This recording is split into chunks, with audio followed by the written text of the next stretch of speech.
One of these things is not like the other. One of these things does not belong. In NSX, there are two types of routers we can build, a distributed logical router and an edge services gateway. When we want that perimeter type router, we're going to build the appliance, the NSX edge services gateway. And in this hands-on nugget, we're going to work together to create and connect an NSX edge services gateway together. For this hands-on lab, we're looking at HOL 1903 in the VMware Hands-On Labs. We fired it up, opened up Google Chrome, logged onto the vSphere client as administrator of vSphere.local with the default password, and we're going to head up to the home button and down to networking and security. And since we're going to want to focus on routers, we'll select NSX edges on the left-hand side. And now together we're going to install and configure an NSX edge device. Now there already is an existing NSX edge, and we're just going to go ahead and select that and delete it. It's just going to get in the way right now. We want to build our own from scratch. Once that guy has been eliminated, we're ready to start from scratch with a big green plus up at the top of the NSX Edges toolbar. We'll click that to create a new edge device. The very first question we're asked here under New NSX Edge is what determines the path we're going to take. Are we looking at the idea of creating a virtual machine appliance, something that can function as a perimeter gateway, firewall, NAT device, load balancer, whatever we need? Or are we going down the distributed logical router approach, something installed on every ESXi host to provide distributed routing, something that doesn't even have to go out onto the network to perform routing? Right now, we're just looking at deploying perimeter routing. So to do so, we're going to choose Edge Services Gateway, then head down to the name. We'll call this Lab Edge Router, and that can also be its DNS name. The tenant provides context. We'll type in tenant01 as a context for this. Now the next question may seem a little strange. The next question is, do we want to deploy the NSX Edge? And it seems strange because with the Edge Services Gateway, there's just the VM. That's all we're doing. So the question is, do we want to delay the actual installation to a later time? Do we want to fill out the wizard but delay our gratification till later? Notice if I uncheck Deploy NSX Edge, we have all the options checked off here. But we can jump straight to finish, in which case it will take those settings and then later we can finish the deployment. And any settings left uncompleted, we will have to complete at that time. So if you don't have all the information, but you have some of it, you could actually choose to delay deploying the NSX Edge. That's not what we want though. We're going to go ahead and deploy it.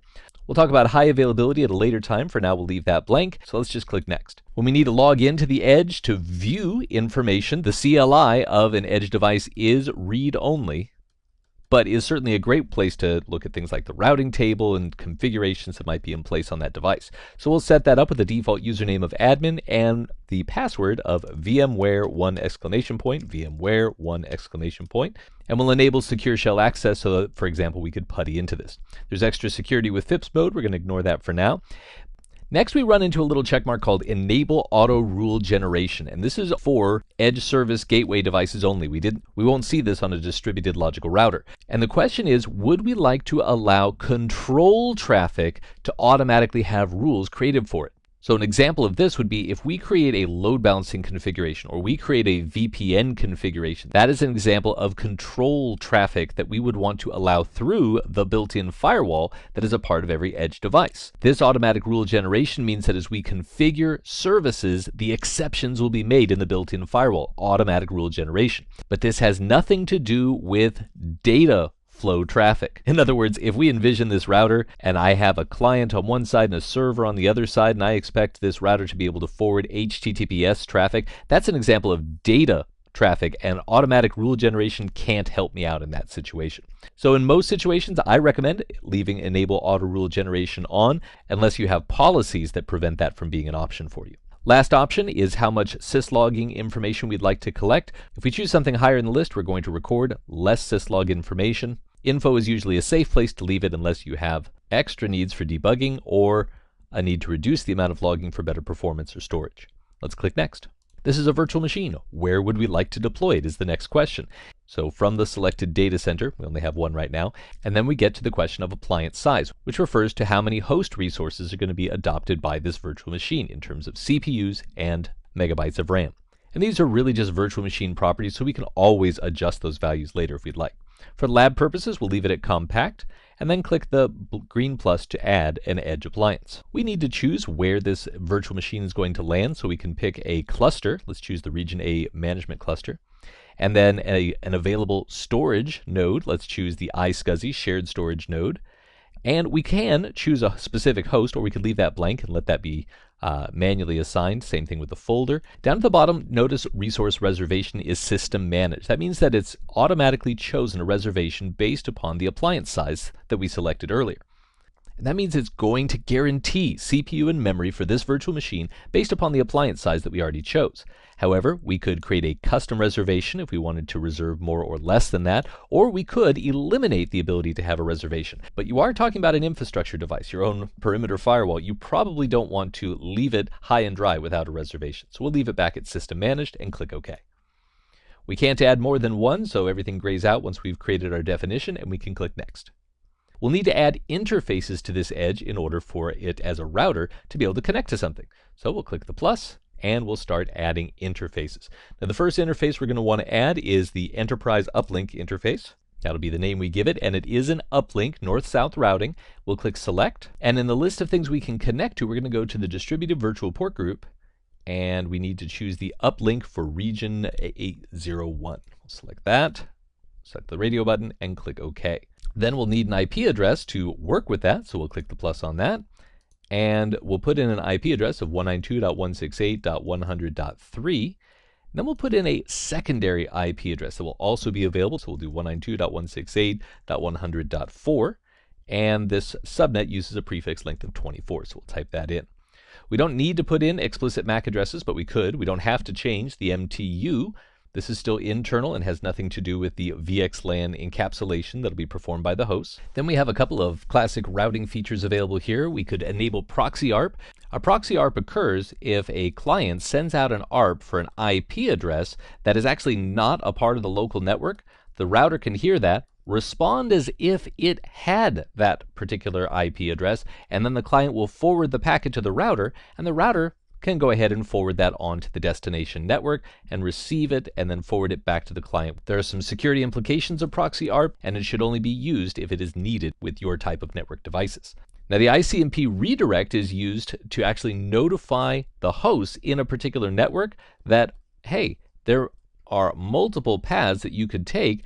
I've got a better path. Use me as your router to get to a particular network instead of using your default gateway.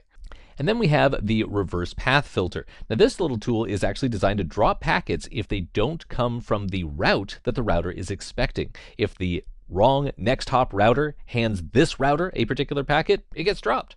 That could be based upon the enabled state, which is an exact match, or the loose state, which says, well, as long as it came from some route, even a default route that I have in my routing table, then I'll accept it. A great security feature, there have been some KB articles in the by VMware on this particular feature, so I'd be careful about implementing. Make sure it's supported in your version completely. Don't have any detailed fence parameters, so we'll just click OK, and that's enough for now. Let's add another interface. Let's go ahead and add our web, database, and app tiers. So we'll call this the web tier, and this would be an internal link, and we'll connect that to the web tier switch. And click OK. Then we'll need to give it an IP address so that it can function as a default gateway in that network. So we'll give it 172.16.10.1 with a prefix length of 24. As is typical, we'll leave everything else with the defaults and click OK. Click the plus again and add the app tier. That'll be another internal network, and we'll select the app tier switch. Then we'll click to add a primary IP address and add 172.16.20.1 with a subnet prefix of 24. Then click OK. And once more, we'll click the green plus, and we'll add the database tier, connecting to the database switch, clicking the green plus, and adding 172.16.30.1 as the IP address with a subnet of prefix of 24, and click OK. Perfect. Then we'll click Next.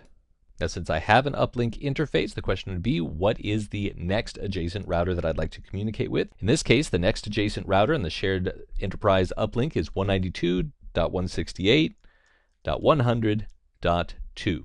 Now, it's not required that I put in a default gateway for this router, but if and when I apply services like network address translation, it would be very common for me to want to use a default gateway to say anything that I don't know how to natively route, just kick it on to the next router, which typically from an NSX edge, the next router will be a physical router or a multi-layer switch.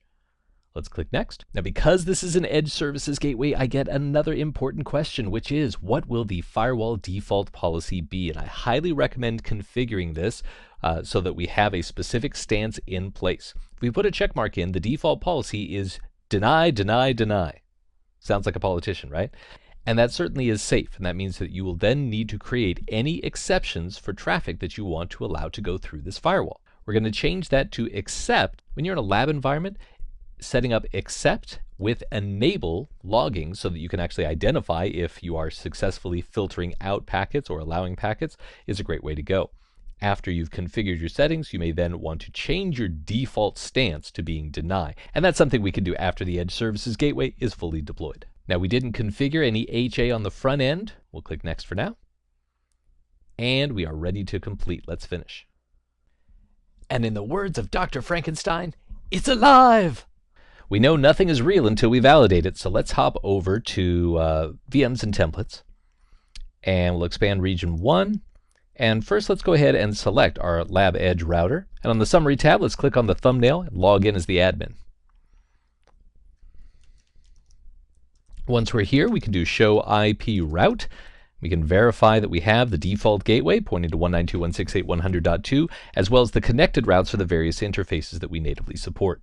Perfect. On the F11 to get out of full screen, so we can close that tab and head back to, in this case, App 1A. We'll select that. We'll validate our routability by going ahead and clicking on App 1A, logging in as root, the password of VMware1! Do an ifconfig. Let's see if we can access the other nodes of this network. We'll ping 172.16.10.11 successfully, so we can reach the web tier. And how about 30.11? Yep, we can reach the database tier 2. So this guy is functioning correctly. Let's ping the far side of our default gateway, 192.168.100.3. And that's successful. But if we try and reach the next gateway, let's see what happens. If we go to 192.168.100.1, we get failure. And that's because we haven't enabled any static routes on 192.168.100.1 or dynamic routes or network address translation to support that router knowing how to get back to this device. But if we want to validate connectivity, we can just exit full screen once again, close this. We'll head back to our Lab Edge router, log back in here again, and let's test from the router if we can ping the next router. So from this interface, we'll type in ping 192.168.100.1. And we can see that the router can reach the next adjacent router. They're connected, they're online. But the key is that routing requires not only knowledge of how to route things internally and how to be aware of how to route things out to the outside world, but also for the outside world to have some idea of the networks that run behind that particular router. And again, network address translation and dynamic routing are going to be the usual solutions for that particular issue. Let's hop back over to networking and security and take a focus in on edges and our Lab Edge router to be specific, looking at our interfaces here. My friend, by going through this nugget together, you've learned how to deploy an Edge Services Gateway. And we have only installed it and done the most minimal of configurations. And while it's great to have our device that can provide the perimeter routing that we see right here, we also have the ability to add so many other services to this device because of the nature of what it is. But for now, I hope this has been informative for you, and I'd like to thank you for viewing.